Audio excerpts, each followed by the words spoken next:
Dans le cadre d'une thématique consacrée au manuel d'histoire, il a été proposé à Jean-François Fayet, historien, professeur ordinaire à l'université de Fribourg, spécialiste des mondes russe et soviétique, d'analyser les propositions contenues dans le manuel d'histoire rédigé par Georges-André Chevalat concernant le chapitre URSS post-révolution de 1917. Le principe est le suivant: une lecture du Chevalat, interrompue, quand il le souhaite, par Jean-François Fayet.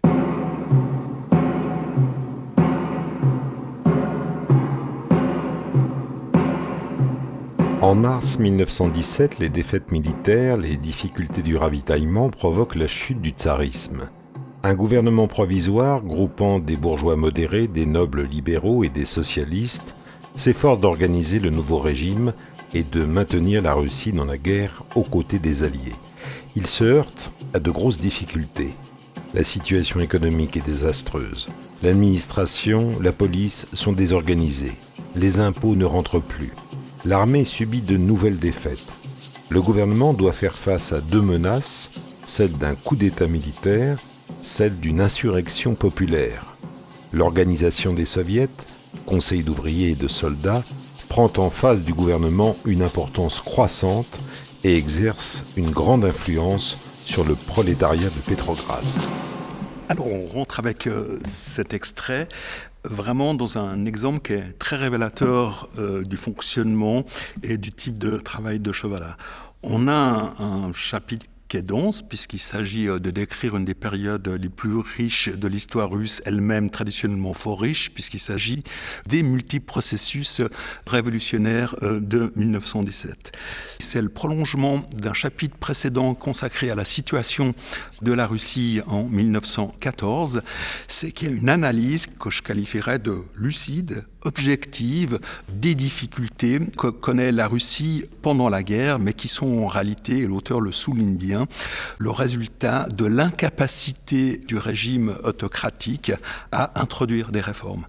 Contrairement à un certain nombre de thèses, en particulier du côté des Américains ou des libéraux, y compris parmi l'émigration russe blanche, l'idée selon laquelle le malheur de la Russie, la révolution d'octobre, l'arrivée au pouvoir des bolcheviks serait le résultat d'un malentendu incident, d'un coup d'État, d'un détournement de l'histoire, c'est pas du tout l'impression qui apparaît dans le Chevalat. C'est pas si général que ça dans la littérature de l'époque. Il y a l'idée assez claire, même si c'est pas formulé en ces termes, qu'assez largement la Russie en 17, ou plutôt le pouvoir, les autorités, paye une incapacité à transformer le régime. Et on a une idée que moi je trouve relativement moderne et que j'utilise encore largement auprès de mes étudiants, qu'une révolution est fondamentalement l'échec ou le signe de l'incapacité d'une société, d'un pouvoir à s'adapter et à être inclusif, à tenir compte des transformations. Même dans le sens littéral du terme marxisme, une révolution, c'est le décalage entre les structures et les rapports de production. Et là, Chevalat identifie très bien, il n'a aucune tolérance à l'égard des autorités. Il y a même un petit extrait dans lequel il taille véritablement un costard à l'égard de Nicolas II, en qualifiant d'un homme faible, tant de caractère que de politique, et sur ce point, on retrouve une perception qui est peut-être aussi de sa formation politique. C'est un radical, il a beau être conservateur, mais il ne nous le dit pas que la Suisse du 19e siècle, la Suisse radicale de 1848, est elle-même née des mouvements de foule, d'une insurrection, d'une guerre civile. Là, Chevalat ne tombe pas dans le piège d'une thèse extrêmement libérale qu'on verra se développer surtout après-guerre aux États-Unis, l'idée d'une arrivée au pouvoir des bolcheviks, résultat d'un malencontreux concours de circonstances. Rien de tel chez Chevalat. Il identifie, à mon sens, parfaitement les causes, les problèmes qui conduisent avant tout à l'effondrement d'un régime que plus personne ne soutient.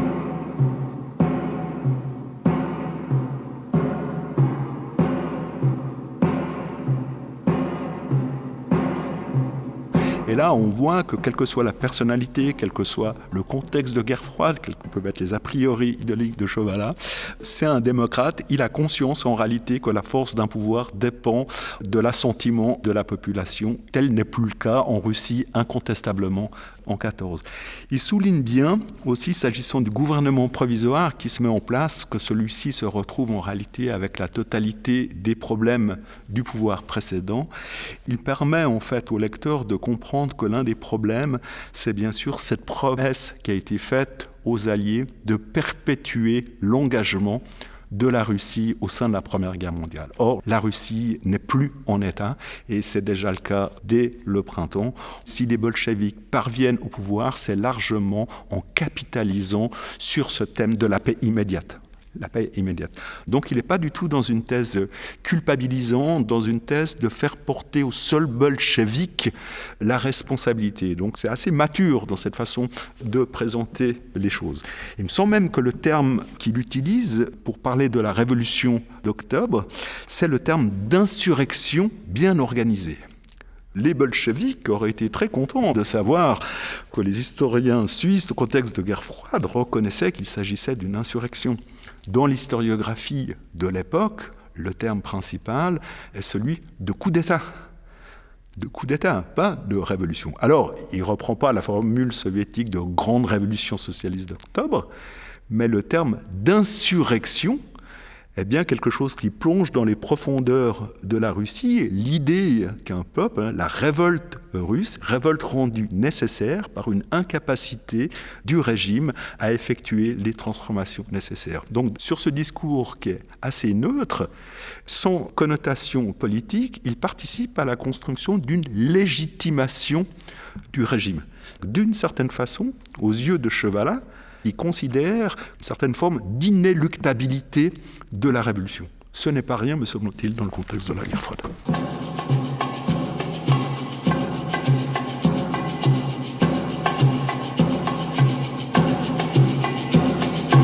Le gouvernement provisoire affronte l'opposition méthodique des bolcheviks, conduit par Lénine et Trotsky.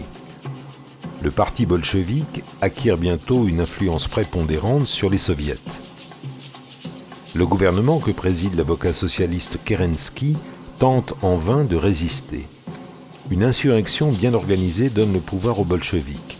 C'est la révolution d'octobre 1917, novembre selon notre calendrier. Adepte du socialisme scientifique de Karl Marx, Lénine en a précisé la doctrine. Il s'est attaché surtout à définir la dictature du prolétariat, à montrer le rôle que doit jouer dans la révolution du prolétariat un parti communiste bolchevique systématiquement organisé. Lénine conclut la paix avec l'Allemagne après des négociations difficiles et à des conditions très dures. À Brest-Litovsk, il accorde la terre aux paysans, l'enlevant aux nobles et à l'Église orthodoxe. Il fait passer les usines sous le contrôle des ouvriers. Il donne une égalité de droits à tous les peuples de l'ancien empire russe qui, fédérés, forment l'Union des républiques socialistes soviétiques, autrement dit l'URSS. Un moment important dans cette présentation, le rôle de Lénine, une présentation sans a priori qui écarte ce qui est plus polémique.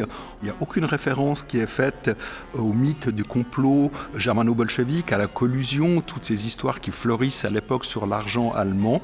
En revanche, il souligne, bien que de façon un petit peu vague, les 3 décrets pris au lendemain de la révolution d'octobre qui vont permettre aux soviétiques d'obtenir un appui, même momentané, la plus grande partie de la population. Le premier décret, ce n'est pas, contrairement à ce qui est dit à plusieurs endroits, le fait de donner la terre aux paysans. En réalité, c'est un peu un malentendu, les paysans ne deviennent pas propriétaires. En revanche, il y a suppression des domaines seigneuriaux, c'est-à-dire la possibilité pour les paysans de travailler, de prendre la terre en fonction du partage. Ce n'est pas un droit pérenne sur la terre, ils s'en rendent compte. Deuxième facteur, l'autogestion des usines, c'est quelque chose qui va être de très courte durée, puisque dès le communisme de guerre, dès le printemps 1918, on va passer non plus de l'autogestion, mais à l'étatisation ou la nationalisation des usines. Et le troisième point qui est très important, promesse qui a été en tout cas tenue dans une première étape, qui est celui du droit des peuples de Russie à l'autonomie et à l'indépendance. Et les bolcheviks reconnaîtront qui l'indépendance de la Finlande, qui l'indépendance du Caucase et qui pour partie l'indépendance de l'Ukraine. Donc les éléments qui permettent de comprendre l'adhésion en fait, de la plus grande partie de la population sont bien explicités.